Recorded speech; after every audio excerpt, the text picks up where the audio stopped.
புருஷன் மேலேயே கை வைக்கிறீங்களா? கணவனை தாக்க வந்த 3 ஆண்களுக்கு சரிக்கு சமமாக எதிர்த்து நின்ற கம்பீர பெண்மணி புல் மகள் வீடு தேடி வந்து தந்தை மகனை தாக்க என்ன காரணம்? காணலாம் விரிவாக.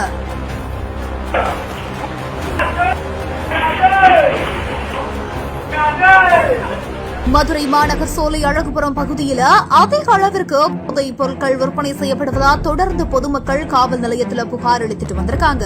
இதனால ஆத்திரமடைந்த 4 ரவுடிகள் சேர்ந்து கொண்டு அழகுபுரம் பகுதியில வசிக்கக்கூடிய பாண்டி மற்றும் அவரோட மகன் கார்த்திக் ஆகியோர பயங்கர ஆயுதங்களால கொடூரமா தாக்கியிருக்காங்க. அது மட்டும் இல்லாம அந்த ஒரு கும்பல் தெருமுழுக்க கூச்சலிட்டு பொதுமக்களை மிரட்டியும் செஞ்சிருக்காங்க. இதனால பொதுமக்கள் கடும் அச்சத்துக்குள்ளாகி இருக்கிற நிலையில தன்னோட கணவனை தன் கண் முன்னாடியே அடிக்கிறாங்களே அப்படின்னு சொல்லிட்டு அந்த 3 ஆண்களுக்கு சரிசமமா நின்று அந்த ஒற்றை பெண்மணி தன்னோட கணவனை காப்பாத்திருக்காங்க.